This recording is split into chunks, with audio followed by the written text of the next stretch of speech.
ہیں بھائی؟ نہیں مسٹر رائل، اس سوچ میں پتہ نہیں ڈر گیا بیچارہ، اور ڈر گیا ہے. آواز نہیں آ رہی مجھے. میں آن لائن ہو گیا ہوں. اور بات کرو رائل، مسٹر رائل. ہاں کیا ہے جناب؟ اللہ تعالیٰ کا بڑا احسان ہے. آپ کے کیا حال ہے؟ خیریت سے الحمد للہ، اللہ کرم. دیکھنا میرا رنگ پہلے سے ہی سرخ ہے، بعد میں نہیں بولنا کہ لال سرخ ہو گیا غصے سے. میں تو کہہ رہا تھا کہ خاکستری ہو گیا، اڑ گیا ہے رنگ، لال شال ختم ہو گیا. کیا ہو گیا؟ نہیں سوال کیا ہے؟ نہیں الحمد للہ ابھی بھی لال سرخ ہے. چلیں جی.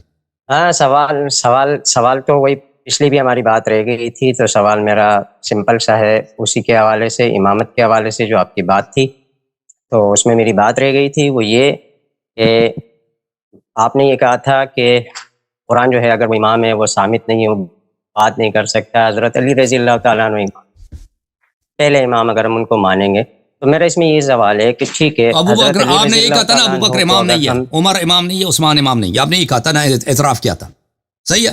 ہاں میں نے آپ سے کہا تھا کہ ان کی امامت غلط ہے بھائی. کوئی ابو بکر امام نہیں ہے، کوئی ان کا اگر امام مانتا ہے تو وہ بدعتی ہے. عمر بھی امام نہیں ہے، عثمان بھی امام نہیں ہے، ختم. انہوں نے اعتراف کر لیجیے. صحیح ہے نا؟ صحیح کہہ رہا ہوں، صحیح ہے. میں آپ سے یہی امام نہیں تھے نا، میں آپ سے یہ قرآن امام ہے نا. ابو بکر عمر عثمان کی امامت جھوٹ ہے بھائی. صحیح ہے؟ نہیں صحیح نہیں ہے. میں بولوں ابھی؟ میرا آپ بات ہی نہیں کرنے دے رہے یار. آپ تو پچھلے ہفتے آپ کہہ رہے تھے کہ صرف قرآن امام ہے، اب کہہ رہے ہیں کہ اب اس سے پھر گئے، پھر کہتا ہے کہ نہیں ابو بکر عمر عثمان بھی امام. میں نے تو ابھی بھی کہا ہے کہ قرآن امام ہے، میں تو ابھی بھی آپ سے عرض کر رہا ہوں، آپ مجھے بات کرنے دے دے، تھوڑی بات شروع کر لینا. ابو بکر عمر عثمان کیا تھے؟ شروع میں خلیفہ حضرت علی رضی اللہ تعالیٰ عنہ. میں امام کی بات کر رہا ہوں، خلیفہ کی بات نہیں، میں امام کی بات کر رہا ہوں. بھائی صاحب، ابو بکر عمر عثمان امام تھے یا نہیں تھے؟ اہل سنت میں امام کا کانسیپٹ اس طریقے سے نہیں ہے جیسے شیعہ مذہب میں. میرا جو بھی کانسیپٹ ہے، ابو بکر عمر عثمان امام تھے یا نہیں تھے، اس کا جواب کیا ہے آپ کے پاس؟ خلیفہ تھے بھائی صاحب. بس امام نہیں تھے، ٹھیک ہے، خلیفہ تھے، امام نہیں تھے. بس جو بھی کہہ دے کہ ابو بکر عمر عثمان یہ امامت ہے، یہ جھوٹ ہے، یہ بدعت ہے، یہ صحیح نہیں ہے. ٹھیک ہے نا؟ امام یعنی قائد، پیشوا، یہ صرف پولیٹیکل لیڈر تھے، سیاسی جو حکمران ہوتا ہے نا، جب صدر پاکستان ہے اس طرح. صحیح ہے؟ علی رضی اللہ تعالیٰ عنہ بھی خلیفہ تھے. آپ کا علی رضی اللہ تعالیٰ عنہ بھی خلیفہ تھے. نہیں، آپ کی کتاب سے ثابت کر رہا ہوں میں. نہیں صحیح ہے، میں آپ کی بات سمجھ رہا ہوں نا بھائی صاحب. ہاں تو ابو بکر عمر عثمان دینی پیشوا نہیں تھے بھائی، اسلامی پیشوا نہیں تھے، صرف پولیٹیکل لیڈر تھے. صحیح ہے؟ پولیٹیکل لیڈر کے ساتھ انہوں نے اسلام کی بھی خدمات سر انجام دی ہے. ایسا نہیں کہ وہ خلیفہ اسلام کے کام نہیں کیا انہوں نے، ایسا نہیں. دیکھیں جہاں تک وہ ہے کہ انہوں نے دین کی خدمت کی ہے، وہ تو بھائی صاحب میں آپ کو بتاؤں کہ یہ بخاری کی حدیث ہے، ان اللہ لا یؤید ھذا الدین بالرجل الفاسق بالرجل الفاجر، کہ اللہ تعالیٰ اللہ تعالیٰ وہ تو کافر سے بھی دین کی خدمت تو کوئی بھی کر سکتا ہے نا، دین کی خدمت وہ چپراسی بھی کر سکتا ہے. کس کافر کی دین کی خدمت میں اسلام اتنا پھیلا ہے پوری دنیا میں جتنا نہیں پھیلا نا. یہ مصیبت اسلام نہیں پھیلا ہے، جہالت پھیل گیا. وہ نہیں پھیلا نا، کہاں پھیلی آپ مجھے بتائیں نا. وہی جو تراوی والی ہے، جو اللہ جو آسمان میں کرسی پہ بیٹھا ہوا، اسلام پھیلا دیا. حضرت عمر رضی اللہ تعالیٰ عنہ کے دور میں 40 لاکھ مربع تک اسلام پھیلا دیا. تو کیوں اسلام نہیں پھیلا نا؟ وہ آپ سے اختلاف ہے. اسلام نہیں پھیلا، اسلام نہیں پھیلا. اسلام کے نام پہ جہالت پھیل گیا. کون سا فتنہ پھیلا ہے؟ کون سی جہالت پھیلی ہے؟ وہی جس کو آپ اسلام سمجھ رہے ہیں. نہیں اسلام تھا. آپ تاریخ اٹھا کے دیکھیں، آپ بغض سے نکلیں، تاریخ اٹھائیں. وہ دیکھیں بھائی، وہ واقعا اسلام تھا یا ہمارا آپ کا نزاع ہی اسی بات پر ہے. الحمدللہ اگر ہم اس کو اسلام مان لیں، اب سن لو نا بھائی، اگر ہم خلفاء کی مذہب کو اسلام مان لیں، ہدایت مان لیں، تو ہمارا جھگڑا آپ سے کس بات پہ ہوگا؟ ہمارا آپ سے جھگڑا ہی یہی ہے کہ آپ جس راستے پہ جا رہے ہیں وہ ہدایت نہیں ہے، وہ گمراہی ہے. آپ قرآن کے راستے پہ نہیں ہیں. یہ تو آپ کہہ رہے ہیں نا. ہاں بالکل، میں یہی کہہ رہا ہوں نا. اس سے عرض یہی ہے کہ ہمارے نزدیک اسلام نہیں پھیلا بھائی. ہمارے نزدیک اسلام کے نام پر گمراہی، جہالت، عربیت کا تعصب اور کچھ چیزیں جو اسلام سے شباہت رکھتی ہیں لیکن اسلام کے خلاف ہیں، اور ان بدعات کو پھیلایا گیا. جی بالکل. اچھا آپ بتائیں مجھے، حضرت علی رضی اللہ تعالیٰ عنہ کے دور میں زیادہ اسلام پھیلا ہے یا ان خلفائے راشدین کے دور میں زیادہ اسلام پھیلا ہے؟ ہم عرض یہی کر رہے ہیں نا. میں آپ کی کتاب سے ثابت کر رہا ہوں میری سن لیں، آپ کی کتاب سے ثابت کرتا اسلام ہوں، نہیں پھیلا نا چوتھے ان کے خلیفہ دور میں. حضرت علی رضی اللہ تعالیٰ عنہ تھے. عیون الاخبار کی میں آپ کو روایت بتا دیتا ہوں کہ حضرت علی رضی اللہ تعالیٰ عنہ چوتھے خلیفہ تھے.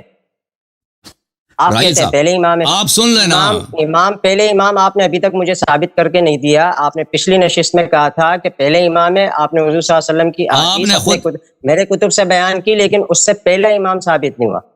وہ وسیع تھے، حضور صلی اللہ علیہ وسلم کے بعد تھے. حضور صلی اللہ علیہ وسلم نے یہ نہیں فرمایا کہ میرے بعد پہلے امام ہے وہ. آپ نے الحمدللہ یہاں پہ بہت سارے اعترافات کیے. اب ہمارا موقف سن لیجئے. پہلا اعتراف آپ کا بڑا اہم ہے کہ ابو بکر عمر اسلامی امام نہیں تھے، شرعی امام نہیں تھے. عثمان بھی نہ اسلامی نہ شرعی امام، صرف ایک حاکم وقت ہے، ٹھیک ہے نا. اور آپ پر کہہ رہے ہیں یہ تو آپ نے بالکل ان کی امامت کا انکار کر دیا، ٹھیک ہے نا، کہ وہ امام نہیں تھے اسلامی لحاظ سے کوئی پیشوا کچھ. ہمارا بھی یہی عقیدہ. یہ کہ کہتے ہیں وہ پولیٹیکل لیڈر تھے، ہم بھی مانتے ہیں، ہم مانتے ہیں کہ وہ پولیٹیکل لیڈر تھے. بالکل ہم اس بات کے مخالف نہیں ہیں. دنیا کہتی ہے، تاریخ شیعہ بھی یہی کہتے ہیں کہ وہ پولیٹیکل لیڈر تھے، حکومت ان کے ہاتھ میں تھی. کوئی شیعہ آپ کو مخالف نہیں ملے گا اس بات کا کہ کوئی شیعہ کہہ دے کہ ابو بکر عمر عثمان کو حکومت نہیں ملی. حکومت ملی ان کو، لیکن ناجائز طریقے سے ملی، کوئی شرعی طریقے سے نہیں ملی، ٹھیک ہے نا. اور آپ نے خود مان لیا کہ وہ کوئی اسلامی لیڈر نہیں تھے. ہم رسول صلی اللہ علیہ وسلم کے بعد جو اسلامی لیڈر ہے، جس کو اللہ کی جانب سے، نہیں مانا کہ اسلامی لیڈر نہیں تھے. میں نے نہیں مانا اسلامی لیڈر، امام نہیں تھا نا. امام کا مطلب ہی لیڈر ہے. میں نے کہا کہ امام کو جو آپ لوگ سمجھتے ہیں اس طریقے سے امام نہیں سمجھتے. رائل بھائی آپ سن لو نا بھائی. جی جی بولیں. اب میری باری. آپ بولیں. یہ تو دنیا جانتی ہے کہ قرآن کا وارث، رسول صلی اللہ علیہ وسلم کا وارث، جس کی طاعت سب صحابہ پہ واجب ہے، جس کی ہدایت رسول صلی اللہ علیہ وسلم کی ہدایت ہے، وہ امیر المؤمنین علی بن ابی طالب علیہ السلام. ان کے امامت پہ ہم تو وہ تو بحث ہی نہیں ہے، وہ تو سب ثابت ہے. الحمدللہ ہم آپ کے اس اقرار اعتراف کو بہت ہی نیک شگون کے ساتھ لیتے ہیں کہ آپ نے تینوں کے آپ نے وہ کاٹ دی، امامت کاٹ دی، باطل کرا دی. پولیٹیکل جب لیڈرشپ کی بات ہے وہ تو ہم مانتے ہیں کہ پولیٹیکل لیڈر تھے. پولیٹیکل لیڈر تو صحیح ہوتا ہے، غلط ہوتا ہے وہ الگ بات ہے. اب سن لو، اب جہاں تک اسلام پھیلنے کی بات ہے، اسلام پھیلنے کی بات ہے بھائی، اگر ہم وہ عمر والی اسلام کو اسلام مانتے، ہدایت مانتے، تو ہمارا آپ سے اختلاف کس بات پہ تھا؟ ٹھیک ہے نا. وہ اختلاف ہی یہی ہے کہ نہ جو توحید پھیلائی گئی ہے، نہ وہ رسول صلی اللہ علیہ وسلم کی توحید ہے، نہ جو نماز پھیلائی گئی ہے وہ نبی کی نماز ہے، نہ جو قرآن کے عقائد تفسیر بتائی گئی ہے سنت، وہ کوئی بھی اسلام پیغمبر کا اسلام نہیں پھیلا ہے. انہوں نے بدعتیں پھیلا دی، ٹھیک ہے نا. عرض ہے بدعتیں پھیل گئی. 40 لاکھ آپ مربع کہہ رہے ہیں، وہ اس سے زیادہ شاید پھیلی ہو، اس سے ہمیں کوئی غرض نہیں. لیکن اسلام الحمدللہ. اچھا میں آپ کو بتاؤں، چلیں میں آپ کی بات کو آپ زیادہ تیاری کریں نا رائل صاحب، اپنے کسی مولوی عالم کو لے کے آنا تاکہ گفتگو کرتے ہیں، ان سے مذہب ہی آئے نا. ہاں وہ لے آؤں گا میں آپ کی بات کو سیکنڈ کرتا ہوں. ارے میری بات ہوئی ہے آپ کے آپریٹر سے، میں نے بولا ہوا ہے میری بات ہوئی ہے، لے آئیں گے جس کو بھی لے آئیں گے، مناظرہ ہو جائے نا. ہاں تو میرے سے اچھا میری تو بات سن لینا. میں یہ آپ سے چلے میں نے آپ کی بات کو اگر مانتا ہوں کہ جب اعتراف کر لی کہ وہ پیشوا نہیں تھے، جی امام نہیں تھے، تینوں کے تین، ماشاءاللہ. چلے میری بات کا جواب دے دینا سر. ہم بھی یہی کہتے ہیں کہ وہ پیشوا نہیں تھے، ہم بھی کہتے ہیں کہ وہ صرف پولیٹیکل لیڈر تھے بھائی، مانتے ہیں بھائی، جیسے معاویہ، یزید، مروان، بہت سارے پولیٹیکل لیڈر گزرے نا دنیا میں. ٹرمپ کو بھی ہم مانتے ہیں پولیٹیکل لیڈر ہے. کوئی آپ مسلمان ملے گا دنیا میں جو کہتا ہے ٹرمپ پولیٹیکل لیڈر نہیں ہے؟ بالکل ہے. پوٹن صاحب بھی، مودی صاحب، سب پولیٹیکل لیڈر ہیں دنیا میں، وہ تو بہت ہے.